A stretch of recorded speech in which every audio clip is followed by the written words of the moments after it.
The first thing you should know about us is that we have people everywhere. Am I right? Quantum of Solace, this week's Bond film of the week. It would have only been 2 more weeks until the release of No Time to Die. I would have never in a million years have predicted in October when I started this that we would be in a global lockdown instead because of a Blofeld-like virus though, but life's funny like that. It is what it is, I'm finishing this series. You already know my thoughts on this movie, but let's once again see what the supporters have sent in.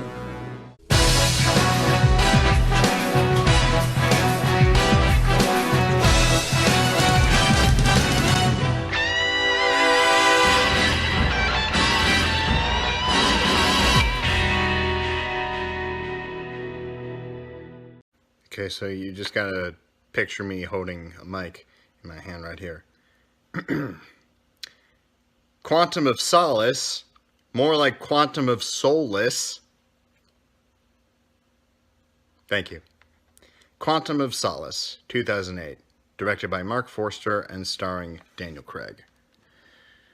So I actually kind of don't hate this movie.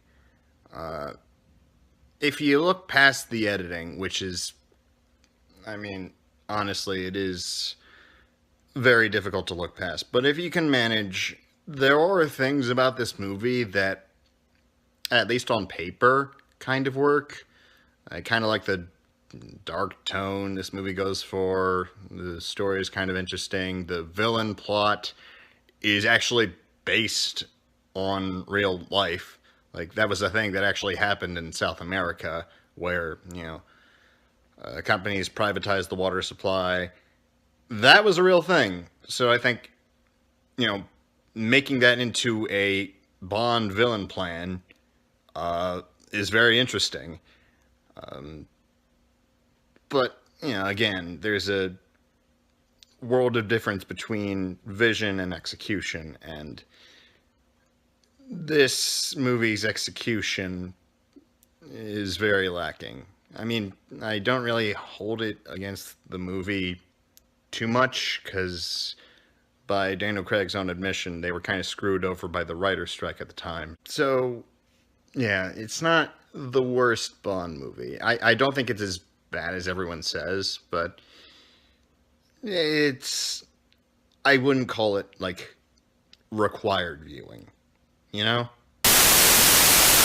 Quantum of Solace. Oh boy, I remember going to the cinema to see this movie when I was about 13 years old, and I had really high hopes for this, as Casino Royale was really good, but man, there was just something about this movie that just didn't really click with me, and I still feel the same. First of all, the pacing in this movie is way too fast. For example, we of course have an action-packed opening with a car chase.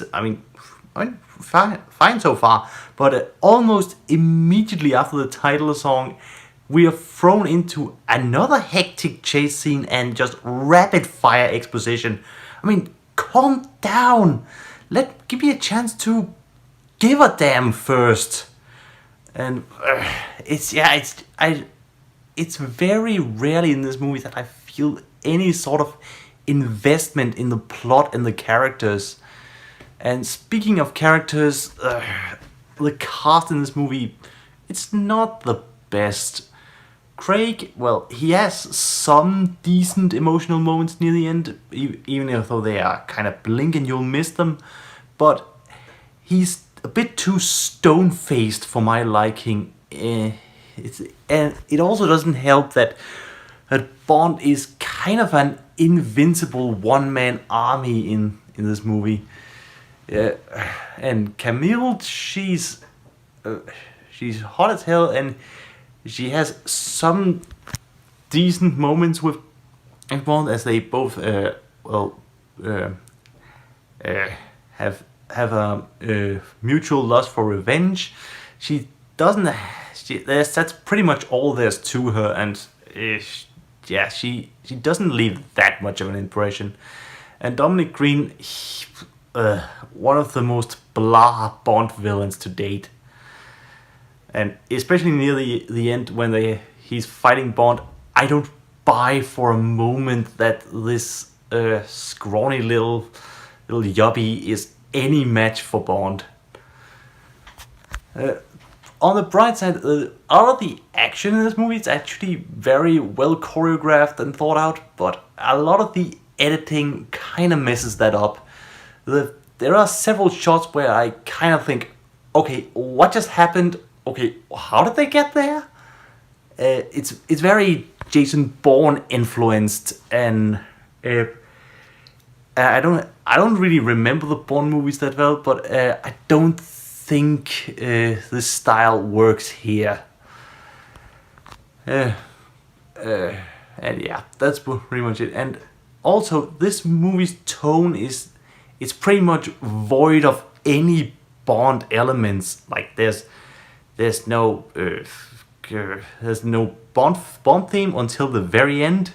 Like very much kind of like in Casino Royale. But come on, that was an origin story. It kind of made sense there, but come on, give us some nuggets of what made this series so popular in the first place.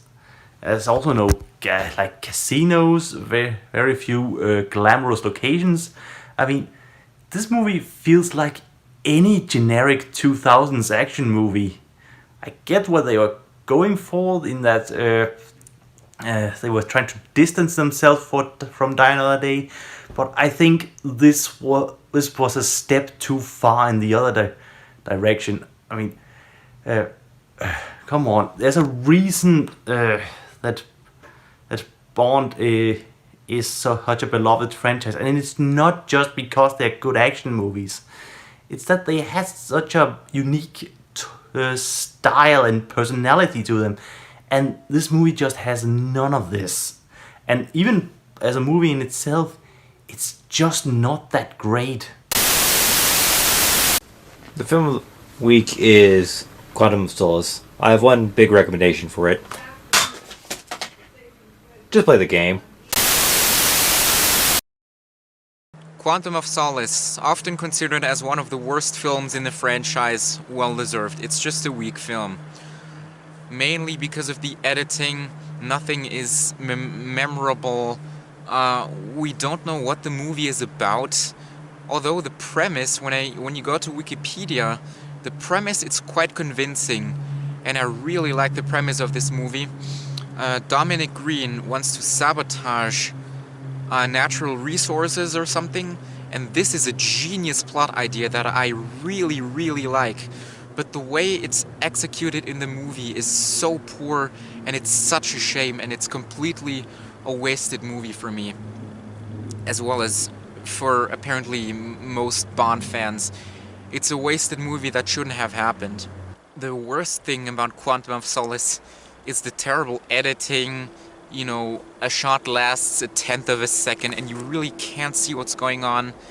And this all came from the Bourne franchise, I think. And hopefully No Time to Die will not be edited in such a terrible way. Quantum of Solace is also the shortest Bond film ever, which I'm quite glad of because it's such a boring and unsatisfying film that you just want it to end. And you just don't want to watch it anymore. And well deserved, it's considered as one of the worst ones in the series often. However, Daniel Craig carries this movie by himself. He gives again an incredibly amazing performance. I'm pretty glad that Casino Royale came before Quantum of Solace, because if it was the other way around, if Quantum of Solace came first, I don't know if the franchise would have been saved by Casino Royale, even though it was such an excellent movie. Overall, I really don't have a lot to say about Quantum of Solace, that's about it. I really like the climax and the cinematography. Of course, the bad editing ruins it again. The opening sequence is good as well. Here, once again, it's the bad editing that ruins it. But overall, some of the action scenes are quite convincing and promising, not considering the editing. The editing and the poor way in which the plot is executed make this movie such a weak one, and I give it 1 out of 10, the second worst one for me. Quantum of Solace is bookended by two fantastic scenes: the car chase intro in Siena and the ending in Russia. The car chase introduction is a phenomenal idea. The audience is dropped right into the heat of the action. The sounds from the engines and the machine gun fire creates a high jolt. Not to mention the sequence of events of the chase, Bond losing his driver's door, thus leaving him vulnerable to gunfire, and the obstacles he faces having to maneuver through traffic and building works gives the scene a genuine edge. Plus, I always liked how the Quantum or Spectre agents chasing Bond are prepared to kill their own superior, who's in the boot of the car, instead of having him spill the beans. However, it's what's in between those two bookended scenes that is the problem of the film. The other set pieces do leave a bit to be desired, and it's mostly all down to the haphazard editing. Take for instance Bond's chase of Mitchell right after the credit sequence. It's not only too soon, but you really do not know what the hell is going on half the time. Mind you, it does end on a good note. However, when the editing really lets rip, it's in the boat chase in Haiti. I know the fast editing and shaky cam was popular back in 2008 due to the Bourne films, but Solace really does take it up a notch. It took me years to figure out what the hell was going on in that scene, partially due to my indifference towards the film. Where this haphazard style does actually work is in the opera house scene. The intercutting between the action on the screen and the action on the stage is a pretty good idea, even though it does kind of resemble the baptism scene in The Godfather. The whole idea of a Spectre-like organisation having such a meeting in the open and yet in such a private place nicely updates and gives a unique feel to the classic meetings of the older Bond films. Not to mention Bond's reveal is pretty humorous. The other action scenes, however, are very forgettable. The plane fights, the finale in the desert hotel, I mean, they look okay, but again, fast-paced editing doesn't work, and also they're just a bit dull in my opinion. Character-wise, Bond is more determined and far more cynical than he ever was in Casino Royale. Even his one-liners or jokes are sardonic with a hint of rage. Lines like "Don't bleed to death" and "She's seasick," they really do show a sarcastic wit to him. I also like how he is letting his pain over Vesper Ball down. Just look at the scene with Mathis's death. You know, I hate comparing portrayals, but the last time Bond was portrayed this way was in License to Kill. Mind you, Dalton was starring in a better film. In Casino Royale, M almost became a paternal figure for Bond, dishing out advice and telling Bond to keep a lid on things. Here she is both going way over the top by reading him in, literally. Obviously, when the push comes to shove, she trusts Bond. Stern she may be, but the M who only 13 years prior criticised Brosnan's Bond has finally been done away with, and for good measure also. Quantum of Solace also has two characters that could have served extremely well in future entries. Ray Mathis. He is the most interesting man in the world. Why? Why did he have to die? I mean, sure, it's a very moving scene. Not to mention the scene he has with Bond on the plane is also very moving, but why? Why did he have to go? I mean, even his final lines bring a tear to my eye. Vesper, she gave everything for you. Forgive her. Forgive yourself. I love this character. Why was he written out so quickly after being introduced? God, I hate this film. The other character is Fields. A potential moneypenny in my opinion, and a great sarcastic one at that. But no, she also has to be killed off and make way for the moneypenny that is now. More on her in my Skyfall review. As for the leading lady, Camille, she's a strong character with her own agenda, and I like how she doesn't end up with Bond, or doesn't even get intimate with him as a matter of fact. However, sadly, she is one of the most forgettable Bond girls of the series. Her introduction is good, but the boat chase that follows pretty much ruins any of that, and we don't see her again until she turns up at Green's party in Bolivia. Olga Kurylenko is certainly one of the most beautiful Bond women ever, but her character is just non-existent. Sure, she wants revenge, but that's it. Sure, she is capable, and she's not a damsel, but yeah, her character is non-existent in my opinion. Also, her exit is also very forgettable. She tries to console Bond, he kisses her forcefully, she remains sympathetic, out the car she goes, and Bond just drives off. Like her character, it's best to never hear from her again. Like the leading lady, the Bond villain is also forgettable. Probably the most forgettable in the series. Had lots of potential, but ultimately, Dominic Green is just a generic capitalist villain. Mattel Amaric tries his best though.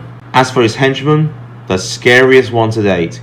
He wears a toupee, is camp, and his name is Elvis. Yeah, he is very scary. David Arnold returns for his final Bond score to date. Guitar riffs that suggest the rogue nature of Bond and can also suggest to the urgency of the film's story.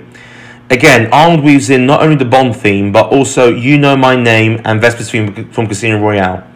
Sure, it takes cues from the previous film, and it's definitely not Arnold's best work, but compared to Thomas Newman's cut and paste score for Spectre, it seems like an original work beside it. I was never a fan of Shirley Bassey's work, but the song No Good About Goodbye is both poignant and reflexive, and is easily the best song she ever performed for the series. Again, Arnold weaves in the song into the score and... Oh wait, sorry. No, Bassey didn't perform the official title song. No, it was... Oh wait, no, it wasn't... Oh god, it was that garage guitarist and that Cat Strangler who did it. Yeah, it must be the Cat Strangler, since the 3 or 4 piano notes heard at the beginning of the song sound so simple that it was achieved due to a cat walking on the piano. For fuck's sake, whose idea was it to get this screaming strangler to perform a Bond song? No Time to Die, Another Way to Die, is the worst song of the series to date and one of the worst in film history in my opinion. Cringing, annoying and sadly memorable due to how hideous it is. I mean, even Madonna's Die Another Day conjures up memories and images of Toby Stephenson's grin, but this song just conjures up, well, nothing really, just hideousness. Bassey's song was turned down for this? Anyway, I'd like to mention also the other entries that were turned down, with my favourite being, well, Quantum of Solace, sung by Joe Harrop. It is a riff on Barry's score from Russia with Love, and his lyrics are easy listening and sound romantic, but ultimately are very cynical. Plus, Harrop's voice is superb. Also, the song Forever by Ava Almar could be beautifully used over the end credits. Sadly, it wasn't, and it could have worked in my opinion. After From Russia with Love, Quantum of Solace is the only bona fide sequel of the series to date, since it follows on from Casino Royale, and it is, in my opinion, the fastest paced Bond film to date. In fact, it is so fast paced that I compare it to a bullet trying to reach its target and leaving a bloody mess behind. The film has a lot of problems: unmemorable characters, action scenes where we don't know what the hell's going on, and editing and directing flourishes that are totally unexplainable. Sadly, the film had a half-cooked script, and this is because it was in production during the infamous writer's strike of 2007. I remember reading Daniel Craig himself contributing to the script, and a writer he certainly is not. In retrospect, I have to say Quantum of Solace remains the most disappointing film of the series for me, because it has so many great ideas that are never explored. However, having said that, Quantum of Solace is not one of my worst Bond films. In fact, I have to say that it remains a curiosity for me on how far the series went out of its traditional comfort zone. And after Casino Royale, it seemed like a natural progression for the series to go this way. I remember watching this in 2008 and thinking that the memories of Die Another Day were still there, and I honestly would have welcomed an abrupt face on traditional Bond. Despite the mess, it is still watchable, and unlike, say, The World's Not Enough, or even Thunderball, Quantum of Solace has a unique look. Its pacing is pretty good, and let's face it, it never looks boring. It is the most disappointing Bond film of the series, but it's certainly not one of the worst. Okay, in all seriousness, the film Quantum of Solace is just a valley of quality compared to the films that's in between. Luckily, Bond, M, and Camilla are good in this film, but unfortunately, that's the same film that also has Strawberry Fields, Elvis, and Mr. Green, who all three of those characters are very, very terrible. Not only those characters are terrible, but the goal of Mr. Green just to put in a new general in charge of a country just for a Spectre to get revenue off of the utilities for that government doesn't feel as flashy as many of the other films. So if you're trying to enjoy a film during this dull lull of no time to die, you're better off just passing this one if you're trying to marathon through them. Right, Quantum of Solace, number 22. Mixed bag, this one. Again, decent score by David Arnold. Craig, top performance, as always. He's basically carrying this on his shoulders.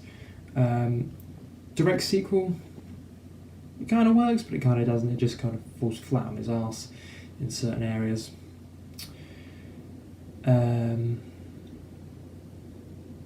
It's just kind of an underwhelming film, to be honest. I don't know. Title song is again mixed. The opening 20 seconds is great. It sounds like a Bond song. And then again it falls flat on its arse. It just seems to be the case of this film for some reason. Good ideas, poor execution. As for Casino Royale last week, because my review decided to die on me, yeah, it's one of the best. Definitely one of the better ones. Love the title song by Chris Cornell. Even the cover versions they do have been done later. Like Perch of the Fool was quite a good one as well. It's just, again, that film, in terms of Quantum of Solace, is so much better. It's just so refreshing to see. Mads Mikkelsen as Le Chiffre is arguably my personal favourite actors. I mean, if you've seen him in Hannibal, you can probably tell why. I'm not fond of Eva Green, although her performance as Vesper is alright, it's passable. It's just not one of my favourites. But I like Mr. White as well. He's a good villain. I'm glad he was kept around for a bit. Okay, so Quantum of Solace. Like many Bond films, I think that's quite a bad film, but there are still some positive aspects. So I'm going to talk about the positive aspects first. I think the plot is quite good. It's following up Casino Royale, and it can be hard to understand if you haven't seen Casino Royale in a while, but because we're just doing it in the order of release, Casino Royale was quite fresh in my mind, so I was able to be engaged in this movie. So the plot is quite good, and the relationship between M and Bond is really interesting, and it's central to this movie. I think the villain scheme and the idea of a grand organization is quite a good idea. And of course I wanted to do the Spectre organization, but at the time they didn't have the rights yet, so we have this Quantum organization, which I think is fine. You know, we've got this idea that these people are really hiding from society and they are controlling everything, and I think that's quite engaging and quite good. And the villain plot of controlling water is relevant for the time and quite realistic and interesting, I think, to follow. The cast is quite good. Daniel Craig as Bond is good, despite the fact that they are doing the kind of rogue agent that we had in Casino Royale. They are doing that again. So this is not James Bond yet. He's really violent, doesn't have the quips, and he has some quips, but it's not, you know, we can see it's not really Bond yet, which I think is a shame. I would have liked him after Casino Royale to become really James Bond, as we know, but they are doing the whole Casino Royale character evolution again. The other members of the cast are quite good. The Bond girls are quite forgettable, but the idea of having the main Bond girl and not having quite, she doesn't have a real love relationship with Bond, which I thought was quite interesting. And the other Bond girl is quite good as well. The villain, played by Mathieu Amalric, so French guy again, is quite controversial. A lot of people think he's the worst villain in the series, and I think that he's definitely, you know, he's weak and he's not impressive in any way, but I think that's the point. The idea of Quantum is having these people, you know, normal people, seemingly normal people, being the bad guys, and I think he's really creepy, and yeah, he's weak, but that's part of his character. He's kind of this slimy guy, And I think it was quite interesting and refreshing to see a guy like that. So I think he was quite good in the role. But yeah, it's bad. The movie is bad, because, I would say in terms of pacing and in terms of editing. The action scenes are edited in such a way that it's not, it's not agreeable to, we don't want to watch these action scenes. It makes me dizzy, and the editing is just chopping the scenes without any continuity, and it's just not well made, and it's really hard to follow. It was a trend at the time to do action films like that, but it's really, I think, the major drawback of this movie. This movie is quite short as well. Basically, we can see that it was rushed due to the writer strikes of the time. So it has some good elements, but overall, it's really hard to follow, and the action scenes could be great, but due to the editing and the way it was filmed, they are spoiled. So here you go. That was my quick review of Quantum of Solace. That was a bit of a weird kind of video because I just came back to France due to the coronavirus, and I don't have a lot of time to make this video, obviously, but I hope you liked it anyway, and I'll see you next week for Skyfall. Alright, see you guys.